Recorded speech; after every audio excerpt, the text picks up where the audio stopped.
Hello friends, आज हम लोग जानेंगे हाइपोग्लाइसेमिया यानी कि शुगर कम हो जाने के बारे में। ये एक क्रिटिकल इमरजेंसी कंडीशन हो सकती है, यानी कि ये जो है हानिकारक है बहुत हमारे लिए, इसलिए बहुत ही एहतियात की ज़रूरत है। अगर हमारे सामने किसी को इस तरह की प्रॉब्लम होती है तो हम उसकी प्राइमरी लेवल पे क्या हेल्प कर सकते हैं, क्योंकि जितना हमसे हो सकता है अगर हम उतनी मदद कर दे उस पेशेंट की तो उसकी जान बच सकती है। क्रिटिकल कंडीशन, इसलिए गौर से सुने। Hypoglycaemia is a condition in which blood sugar level lower than normal। जो नॉर्मल रेंज रहना चाहिए शुगर की, उससे अगर ये लो हो जाती है, उससे नीचे उतरती है। नॉर्मल रेंज क्या है? 70 से 140। अगर ये 70 से नीचे उतर रही है तो ये हाइपोग्लाइसेमिया यानी कि शुगर कम होना कहलाएगी। तो ये डायरेक्ट नहीं होती, इसके भी कुछ यानी कि अलामतें पहले हमको नज़र आएंगी, कुछ इंडिकेशंस, कुछ निशानी हमको नज़र आएंगी। शुगर या ग्लूकोज का हमारे बॉडी के अंदर बहुत ख़ास और अहम रोल है।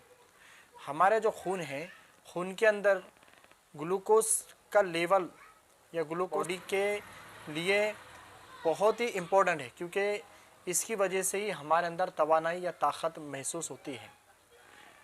अगर कुदरती तौर से ये इंसुलिन बॉडी में नहीं बन रहा है तो इंसान जो है तो प्रॉब्लम में आ सकता है। ग्लूकोज का या अपने खून के अंदर शक्कर का रहना बहुत ज़रूरी है। अगर ये बढ़ जाएंगी तो भी प्रॉब्लम देता है, कम हो जाएंगी तो भी प्रॉब्लम देता है। तो आज हम जो डिस्कस कर रहे हैं वो है कम हो जाना। तो कम हो जाना, इसका मतलब ये हो रहा है कि हमारे खून के अंदर जो है तो शुगर का, ग्लूकोज का लेवल कम हो रहा है। तो जिसको ऑलरेडी शुगर है उनमें अलामत निशानियाँ अलग मिलती हैं, और जिसको शुगर नहीं है ऐसे इंसान के अंदर भी ये निशानियाँ मिलती हैं, उसमें थोड़ा बहुत डिफरेंस है। तो दोस्तों, जिसको शुगर है, जो डायबिटिक पेशेंट है, और ऐसे पेशेंट का अगर हाइपोग्लाइसेमिया में जा रहा है पेशेंट, तो उसकी वजह क्या हो सकती है? जो उसकी मेडिकेशन चालू है वो उस पर गौर करें। अगर वो मेडिसिन की जो है तो वजह हो सकती है, लेकिन ये जो तय उसका जो कंसल्टेंट डॉक्टर है वो हिसाब से गोलियां दवा तय करता है। लेकिन अचानक से अगर ये डाउन हो रही है, हाइपोग्लाइसेमिया में पेशेंट अगर जा रहा है, तो ज़रूरी है कि हम उसके डॉक्टर से कंसल्ट करें। लेकिन उससे पहले हम क्या कर सकते हैं वो जान रहे हैं। और अगर इन केस पेशेंट डायबिटिक नहीं है, उसको शुगर नहीं है, लेकिन अगर वो हाइपोग्लाइसेमिया में जा रहा है, तो कौन कौन से ऐसी कंडीशन होती है जिसकी वजह से नॉन डायबिटिक पेशेंट हाइपोग्लाइसेमिया में जा रहा है? ये जो है तो एक हार्मोनल प्रॉब्लम हो सकती है। साथ ही ये लीवर से रिलेटेड, जिसको जो अल्कोहलिक होते हैं उसकी वो लोग जो है तो बहुत हाइपोग्लाइसेमिया में जा सकते हैं, या तक कि अनकॉन्शियस भी हो सकते हैं। क्योंकि हेपेटाइटिस और लीवर एब्सेस, ये दोनों कंडीशन के अंदर हाइपोग्लाइसेमिया कॉम्प्लिकेशंस माना जाता है कि इसके अंदर जो है तो हाइपोग्लाइसेमिया होता है। साथ ही अगर पैंक्रियास के अंदर अगर इन्फ्लामेशन आ गई है कहते हैं, तो उसकी वजह से भी हाइपोग्लाइसेमिया हो सकता है नॉन डायबिटिक पेशेंट के अंदर। स्टारवेशन है या फिर बहुत ज़्यादा भूखे रहना है, तो ये बहुत सारी सिचुएशन ऐसी है जिसकी वजह से जो है तो हाइपोग्लाइसेमिया की कंडीशन पैदा हो सकती है। और अगर डायबिटिक पेशेंट है तो उनके मेडिसिन या उनका इंसुलिन या उसके डिस्टर्ब, इसकी वजह से पेशेंट को हाइपोग्लाइसेमिया हो सकता है। हम जानेंगे कि अगर हाइपोग्लाइसेमिया किसी को हो गया, यानी कि शुगर किसी अगर कम हो गई, तो हम क्या कर सकते हैं प्राइमरी लेवल पर।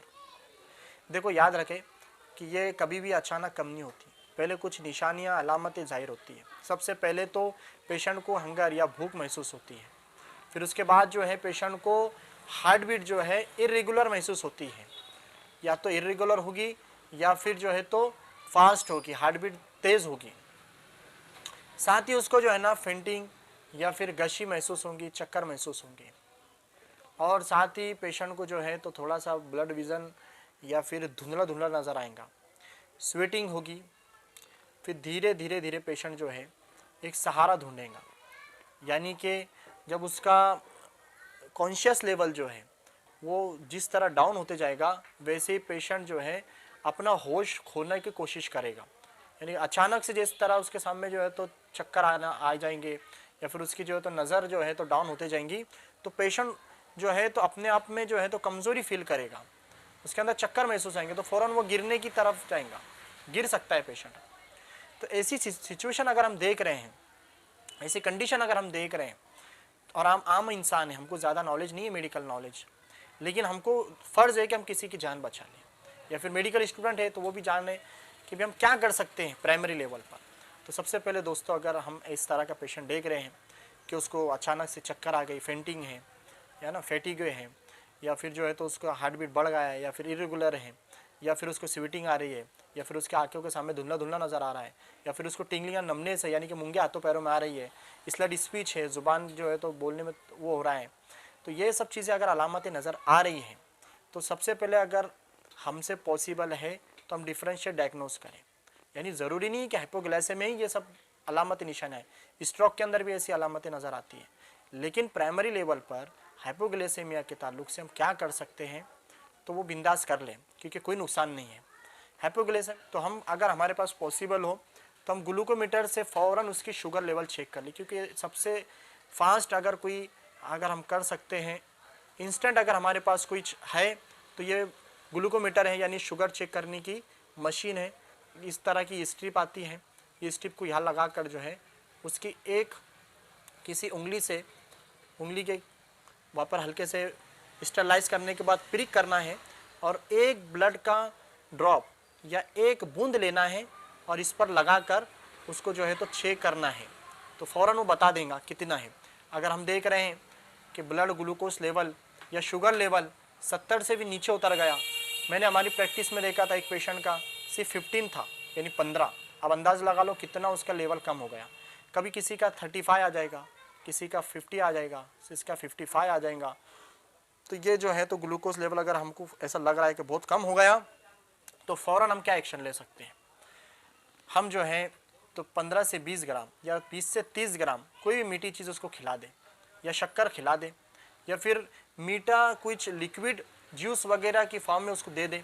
अगर पेशेंट कॉन्शियस है, और अगर पेशेंट कॉन्शियस नहीं है, हम कोशिश करेंगे कि अगर वो होश में है तो ये सब चीज़ें देंगे ताकि उसका लेवल बढ़े और वो थोड़ा सा कम से कम कंफर्टेबल हो जाए, बैठ जाए, और फिर हम उसको जल्द से जल्द हॉस्पिटल पहुंचा दें। लेकिन अगर पेशेंट अनकॉन्शियस हो जाए तो फिर हम उसको जो है तो ज़बरदस्ती खिलाने की कोशिश नहीं करें। ऐसा देखा जाता है कि भी कोई बेहोश हो गया या फिर हाइपोग्लाइसेमिया में चले गया तो ज़बरदस्ती उसके मुंह के अंदर जो है तो मीठी चीज़ें दी जा रही हैं, इससे बल्कि नुकसान हो सकता है ना। पेशेंट को जो है तो ऐसा करने से नुकसान हो सकता है। एक इंजेक्शन भी आता है, मैं उसका नाम आपको सजेस्ट कर रहा हूँ। वो इंजेक्शन जो है आम इंसान जिसके घर डायबिटिक पेशेंट है और बार बार वो हाइपोग्लाइसेमिया में जाता है, और जो अलामत और निशाने मैंने बताया, जो साइंस नज़र आते हैं शुगर कम होने के, अगर ऐसा आप देख रहे हैं तो फ़ौरन वो इंजेक्शन को लें आप, और फ़ौरन जहाँ पर भी आप लगा सकते हैं वहाँ पर जो है तो बिंदास लगा दें, उससे कोई नुकसान नहीं है। इसकी परवाह ना करें कि वहाँ आर्टरी है या वेन है या नर्व्स है, क्या है, बिंदास लगा ले उसको। उससे क्या होगा, शुगर लेवल जो है टेम्पररी जो है नॉर्मल हो जाएगा।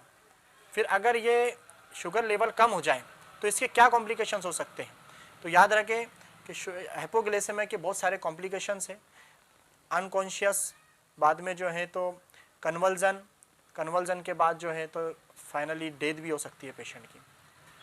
और गाड़ी चला रहे अचानक हाइपोग्लाइसेमिया हो गया या शुगर कम होगी, रोड एक्सीडेंट भी हो सकता है। साथ ही हाइपोग्लाइसेमिया की वजह से इंजरी भी हो सकती है, सर पे गिर जाएगा तो हेड इंजरी हो जाएगी, हाथ पैर में भी इंजरी हो सकती है। तो इस तरह से जो है हाइपोग्लाइसेमिया यानी कि शुगर कम हो जाने से बहुत सारे कॉम्प्लिकेशंस भी हो सकते हैं। तो मैंने आपको ये बहुत मुख्तसर अंदाज में, तो उसको शुगर कम हो गई है, फिर बाकी का जो है भी हम ट्रीटमेंट आगे करते हैं, फ़ौरन जो है तो हॉस्पिटल को कंसल्ट करते हैं, एम्बुलेंस को कॉल करते हैं और उसको जल्द से जल्द जो होता है हम रिफ़र करते हैं। लेकिन हमारा प्राइमरी भी इंसान होने का फ़रीज़ा है कि हम किसी की हेल्प इस तरह कर सकते हैं। तो आप ज़रूर इस वीडियो को एक बार अगर नहीं समझी तो दोबारा सुने, लेकिन बहुत अच्छे से सुने और बिल्कुल हेल्प करें किसी की। इसकी वजह से आप बहुत सारे लोगों की जान बचा सकते हैं। और तक हमारे चैनल को जो लोग देख रहे हैं और सब्सक्राइब नहीं किए तो प्लीज़ सब्सक्राइब कर दीजिए। Medicos lifeline.